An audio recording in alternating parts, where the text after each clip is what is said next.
So hello everyone, कैसे आप सब लोग। उम्मीद है कि आप सब लोग अच्छे होंगे। हमारा एसएससी का नोटिफिकेशन आ चुका है। 2025 का जो स्टेनो का एग्जाम है उसके लिए नोटिफिकेशन आ गया है। आप अपना फॉर्म भर सकते हैं। हालांकि मैं एक वीडियो डाल दूंगा 5 एक मिनट की, जिसमें आप फॉर्म भरने का तरीका मैं बता दूंगा, क्योंकि कुछ नए एस्पिरेंट हर बार होते हैं। तो इसमें क्रूशियल डेट आप एक बार जान लीजिए। 5 से लेके और 26 तारीख तक हम आप अपना फॉर्म जो है वो भर पाएंगे, जून के मंथ में। ठीक है। और 7 से लेके लगभग 10 अगस्त के बीच में आपके सारे एग्जाम कंडक्ट हो जाएंगे। इसका जो रिजल्ट है वो अक्टूबर के मिड में आ जाएगा।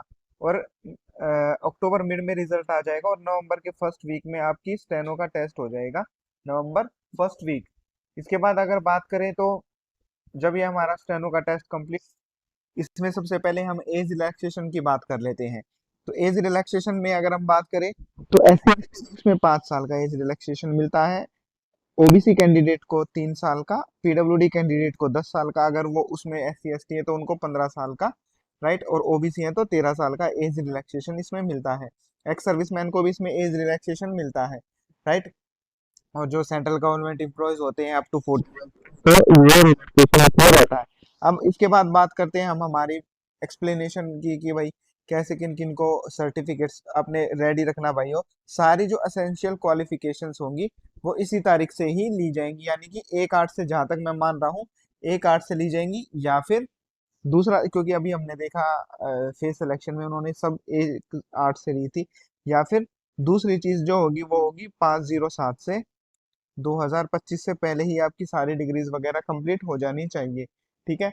स्क्राइब वगैरह को कंपनसेटरी टाइम मिल जाएगा एग्जाम में। अब हम बात करते हैं इसमें की और ज्यादा जो इम्पोर्टेंट बात है वो हमारे सिलेबस की बात करते हैं। पहले एग्जाम पैटर्न की बात कर लेते हैं। एग्जाम पैटर्न तो सबको मालूम होगा, इसमें कोई नई चीज नहीं है एग्जाम पैटर्न में। राइट। तो इसमें सबसे पहले हम बात करते हैं कि भाई हमारा जो सब्जेक्ट होगा सेक्शन है वो 50 मार्क्स का होगा। इसके बाद हमारा जनरल अवेयरनेस का 50 मार्क्स और इंग्लिश 50 मार्क्स। ठीक है। English 100 marks. Right. Total 200 marks का हमारा एग्जाम हो जाएगा। रीजनिंग के लिए आप कोई भी बुक ले सकते हैं, कोई भी बेसिक अरिहंत वगैरह की, राकेश यादव सर की बुक ले सकते हैं। जीएस के लिए आप लूसेंट प्लस कोई भी यूट्यूब चैनल फॉलो कर सकते हैं। कोशिश करना कि अब की बार थोड़ी सी बेहतर तैयारी कर सके, क्योंकि जो है बोर्ड अब की बार चेंज किया गया है एसएससी ने। जो एग्जाम कंडक्ट ऑनलाइन आपके टीसीएस कराता था पहले, इसलिए एग्जाम में थोड़ा सा चेंज आपको देखने को मिलेगा। तो इसलिए थोड़ी सी बेटर तरीके से तैयारी करके रखना। इंग्लिश के लिए तो बेस्ट है भाई तो सिंह की बुक और इंग्लिश प्लस जो आपने डाउनलोड कर रखी है वहां से डेली मॉक टेस्ट लगाइए, क्योंकि आपके पास बहुत ज्यादा समय नहीं है। राइट। अगर हम बात करें ढंग से तो सिर्फ 2 मंथ है, यानी कि 60 दिन है आपके पास। 60 दिन में कोशिश कीजिएगा कम से कम 50 मॉक टेस्ट जरूर लगाए। जब आप एग्जाम देने जाएंगे तो लगभग 200 क्वेश्चन जो आपके सामने होंगे, मॉक टेस्ट अगर आपने 100 से, अगर 50 से 100 के बीच में लगाओगे तो 100 क्वेश्चन आपको प्रीवियस ईयर ही मिलेंगे। अगर आपकी स्टेनो की तैयारी अच्छी है तो ये कोशिश कीजिएगा कि 140 प्लस तो आपका स्कोर रहे ही रहे, रो स्कोर। नॉर्मलाइजेशन में थोड़ा बहुत बढ़ जाता है, सिलेबस सबको मालूम होगा। रीजनिंग वगैरह का कि भाई बेसिक रीजनिंग ही आती है, जनरल अवेयरनेस की भी, इंग्लिश की भी। इसके बाद हमारा स्टेनो का जो टेस्ट होता है भाई, मतलब 50 मिनट मिलती है। राइट।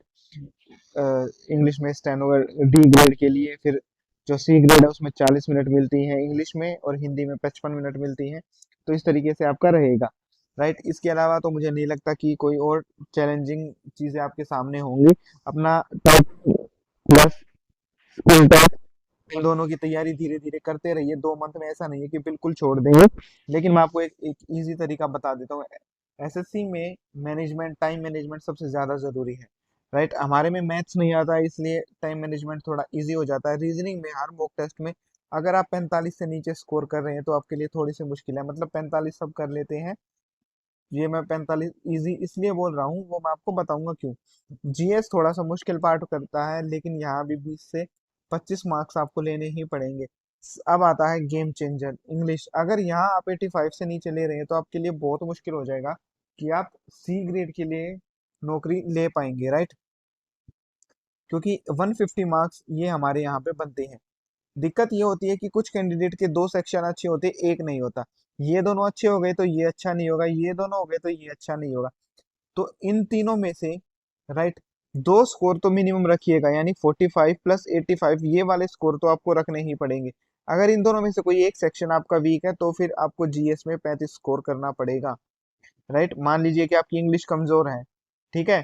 तो इसमें मैं आपको बता देता हूँ, आप इंग्लिश में 70 स्कोर कर पाते हो तो फिर आपको जीएस में 35 स्कोर करना पड़ेगा और रीजनिंग में 45, तभी आप 150 स्कोर कर पाओगे, राइट। दूसरी चीज, मान लीजिए कि आपकी इंग्लिश वीक है, जीएस भी वीक है ना, और आप रीजनिंग बहुत अच्छी करते हो, तो ये फिर कोशिश कीजिएगा 48 से 49 नंबर यहाँ पे ला सको, राइट। तो फिर इसमें आपके चांसेस बन जाएंगे कि भाई आप सी ग्रेड अच्छे से ले पाओगे, राइट। अगर 130 से नीचे स्कोर बन रहा है आपका मॉक टेस्ट में, तो आपको बहुत ज्यादा जरूरत है कोशिश करने की कि मेहनत करते रहो। लेकिन अगर आप देखेंगे कि आज अगर आपका 125 स्कोर है और अगर आपने डेली 50 मॉक टेस्ट मार दिए, मतलब टोटल टाइम के ड्यूरेशन में डेली का एक से दो, अगर दो मॉक टेस्ट मारेंगे, तो आप ये देखेंगे कि 60 दिन के बाद ये आपका स्कोर बढ़ के लगभग 145 के आसपास चला जाएगा। ठीक है, ऑल द बेस्ट एवरीवन।